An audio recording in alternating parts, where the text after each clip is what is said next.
반갑습니다. 참 어려운 시대입니다. 함께 잘 극복하고 잘 넘겨야 되겠다, 그런 생각을 늘 하고 삽니다.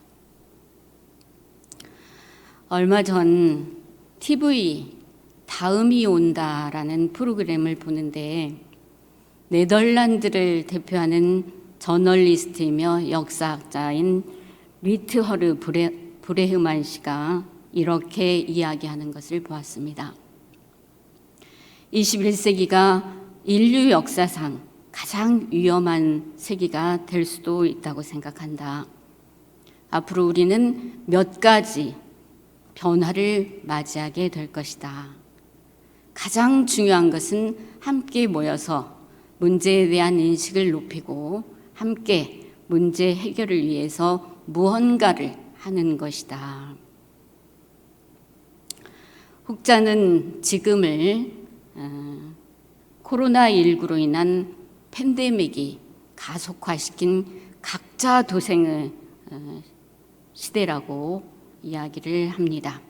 그러면서 인류 생존을 위협하는 거대한 문제들이 소행성처럼 지구를 향해서 달려든다, 그런 표현을 합니다. 코로나 팬데믹, 또 기후변화로 인한 기후위기, 천재지변, 또 국지전으로 일어나는 전쟁과 갈등으로 현재 집을 잃은 난민들이 떠돌이가 되어서 사는 이 어려운 시대에 종법사님께서는 왜 대산종사님의 10가지 교훈을 다시 상기시켜 주셨을까? 되새김해보며 특히 왜 공생공영인가 하는 물음을 스스로에게 던져보았습니다. 대종사께서는 진리를 각한 대오분상에서 보면 시방삼계가 다 내 집이라 하셨고, 또 금수초목까지도 한 포태임을 말씀하셨습니다. 정산종사께서는 아까 봉독하셨다시피 현아 시구구 대운을 대운이라 그렇게 표현을 하셨습니다. 대운을 살펴보면 인지가 새로 개벽되고 또 국한이 확장되어서 바야흐로 대세계주의가 천하의 인심을 지배할 초기에 당하였다.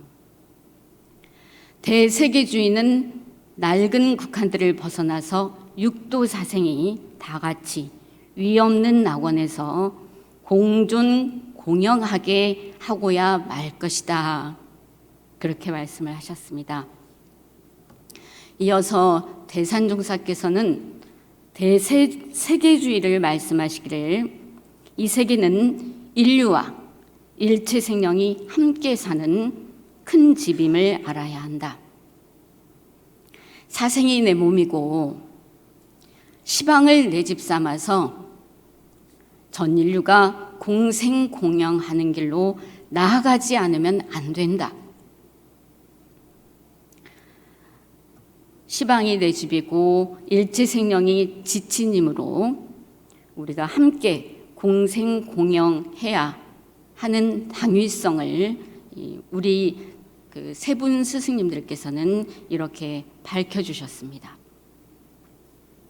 지금의 시대를 제4차 산업혁명의 시대라고 얘기를 합니다. 그리고 다른 말로 초연결 시대라고도 얘기합니다.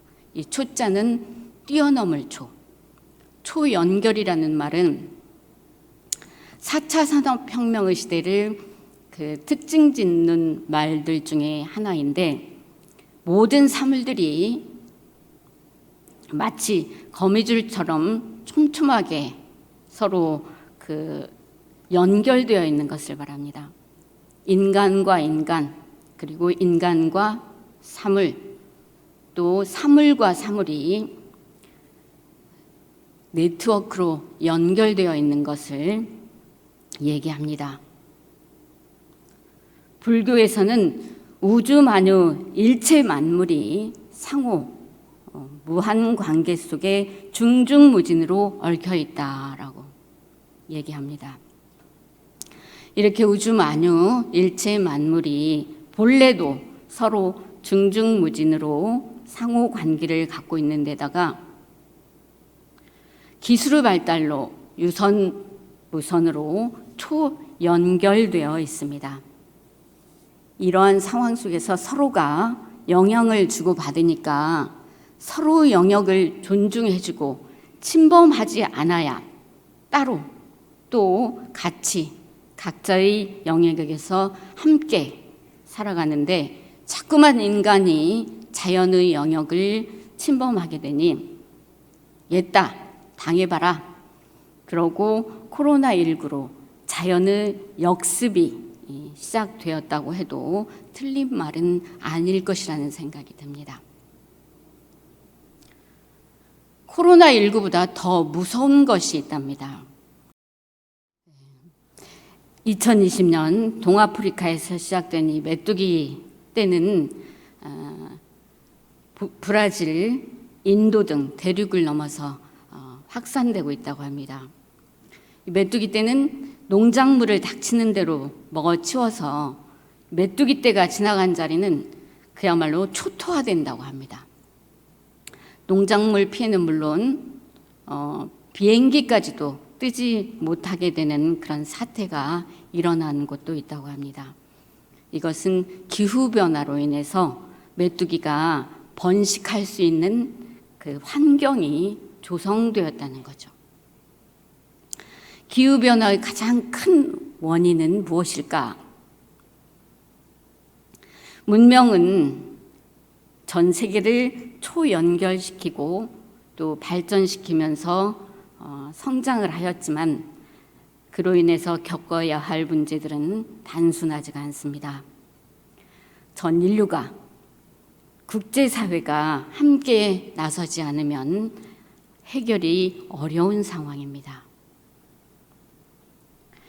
바이러스로 인한 전염병, 기후변화로 인한 생태계 변화, 국지적으로 일어나는 전쟁과 갈등, 이런 것들이 인류 생존을 위협하고 있는 이 어려운 시대에 공생공영이라는 말씀은 절실히 요구되는 인류 생존의 길임을 알 수 있습니다. 또 요즘은 특히 집단지성이 요구되는 시대라고 합니다. 과거 기업체의 인재에 대한 전략은 천재 한 명이 만 명을 먹여 살린다는 생각으로 많은 실력을 가진 인재가 최고라고 생각했었습니다. 그러나 지금은 인재 전략이 화두가 집단지성이라고 합니다. 요즘 세상이 복잡하고 또 어려운 문제가 많아서 천재 한 명이 문제를 해결할 수는 없다. 다양한 실력과 또 능력과 재능 있는 사람들이 함께 어울려서 집단으로 지성을 발휘해야만 해결하는 시대라는 것입니다. 소위 팀워크가 강조됩니다. 1월 말 저희 교화훈련부도 연수를 가졌습니다. 하루 반나절 동안 일정을 잡아서 하는데 그 즈음에 오미크론이 또 활동이 재개되어서 저희들이 한나절을 그 방역 수칙 마련한다고 보내고 이제 오후 한나절 그 다음 날 오전 이렇게 하루 정도 시간을 할애해서 연수를 하는데 걱정이 많이 되었습니다. 그래도 정책 네 꼭지를 연마하는데 서로 머리를 맞대니 얽어져 나오기는 했습니다. 혼자만의 힘으로는 어림도 없는 그런 상황이었습니다. 나만, 내 가족만, 내가 사는 익산만, 전라도만 대한민국만 위하는 마음은 공생공영의 마음이 아닙니다. 함께 잘 살아야겠다는 마음이 필요합니다. 함께 한다는 것이 결코 쉬운 일은 아니지만 내 나라만, 나만 위하는 것이 결국은 자구 손해, 개인의 강급을 초래하는 것을 우리는 익히 알고 있습니다. 그럼 어떤 방법으로 공생공영할 것인가? 대산종사께서는 말씀하십니다. 전 인류가 공생공영하는 길은 불법을 활용하고 무아봉공을 하는 것이다. 불법 활용은 멀리 있지 않습니다. 매 경계, 매사에 임할 때, 육군을 작용할 때 마음을 챙겨서 온전한 생각으로 취사하는 것입니다. 이 온전한 생각으로 취사함은 불법 활용의 처음이요 끝이라 해도 틀리지 않습니다. 온전한 생각으로 취사한다. 이것은 사막 공부의 강령으로 너무도 잘 알고 있지만 행하는 것은 어떤가? 챙기는 힘이 없으면 습관이 먼저 달려나오기 때문에 참 어렵습니다. 중국의 당나라 문장가요 정치가인 백거이 선생이 있었습니다. 이분이 굉장히 유식해서 다른 사람들과 논쟁하기를 참 즐겨했습니다. 백거이 선생이 항주 자사로 왔을 때 그곳에 도림선사라고 하시는 분이 계십니다. 이 도림선사는 늘 나무 위에 올라가서 선하는 것을 즐겨했어요. 그래서 밑에서 보면 꼭 새 둥지를 틀고 있는 것과 같아서 세조자 둥지과 새둥지과 해서 조과선사라는 벼루를 가지고 있습니다. 이 백거이 선생이 항주 자사가 되어서 도림선사를 찾아갔습니다. 그런데 그날도 우리 조과선사께서는 나무 위에서 선을 하고 계셨습니다. 백거이 선생 스님, 거기가 너무 위험해 보입니다. 내려오시죠. 그러니 도림선사 내가 보기에는 당신이 더 위험해 보이요. 아니 왜 그러십니까? 당신은 지금 땅 위에 있으니까 안전해 보인다고 생각할지 모르지만 내가 보기에는 당신의 세상 지식으로 교만해져서 또 욕망에 끌리는 생활을 하기 때문에 그 생활이 언제 어떻게 될지 모르니 내가 보기에는 결코 당신이 더 안전하다고 볼 수가 없소. 그러니까 이 백거이 선생이 그 말에 기가 눌려서 스님 그러면 저한테 한 말씀 가르침을 주십시오. 그럽니다. 그러니 도림선사 제약 막작 중선 봉행 자정기의 시제 불교 이 말씀을 합니다. 이 말씀은 과거 칠불께서 한결같이 말씀해 주시는 개송이죠. 의미는 모든 악을 짓지 말고 무선을 받아 행하라. 그러면서 그 뜻을 밝히라. 이것이 모든 부처님의 가르침이니라. 그런 말씀을 하죠. 그러니 백거이 선생은 실망해서 아니 그 말은 3살 어린이도 다 아는 말 아닙니까? 그러니까 3살 어린이도 아는 얘기지만 80살 먹은 사람도 실천하기는 어렵다. 이런 말씀을 합니다. 온전한 생각으로 취사. 원불교인이라면 다 아는 말씀입니다. 그러나 우리가 실천하는 것은 어떤가? 늘 온전한 생각으로 취사하는 것이란 그렇게 쉬운 일이 아닙니다. 이 공부를 잘 해야 공생공영할 수 있다라는 말씀입니다. 그 다음 무아봉공을 말씀하십니다. 무아봉공은 정전에 개인이나 가족만을 위하려는 사상과 자유방종하는 행동을 버리고 일체 대중을 제도하는데 성심성의를 다하자는 것이다. 그렇게 정전에 밝혀주십니다. 출근하면서 퇴근하면서 오가면서 내 옆을 스치는 모든 사람들이 이 사람이 지금 이 순간 내 옆을 스치고 있는 이 사람이 정말 행복해졌으면 좋겠다. 그런 간절한 기도. 그리고 내 발길, 내 손길, 내 음성, 내 마음 향하는 곳마다 성불재중이 인연이 되어지도록 기도하는 마음. 그 마음이 바로 무아봉공의 시작입니다.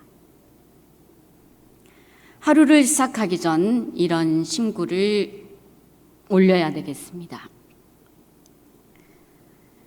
원하옵니다. 내 손길을 닿는 곳, 내 발길 머무는 곳, 내 음성 메아리치는 곳, 내 마음 향하는 곳마다 성불재중 인연이 되어지이다. 이렇게 심구 올리는 것부터가 바로 공생공영의 시작이라고 봅니다. 인간들은 본능적으로 서로 합력하는 DNA가 있습니다. 왜냐하면 우리 본성은 너와 나의 구별이 없고 차별이 없기 때문입니다. 이 자리에서 이렇게 말씀을 설교를 한다는 것이 그렇게 쉽지만은 않습니다. 저는 저를 이렇게 위로를 했습니다. 올라오기 전에. 여기 있는 모든 분들이 다 같이 나와 같은 마음일 것이다. 이 자리에 서면 다 떨리는 마음일 것이고 다 두려운 마음일 것이다. 그러니 안심하라.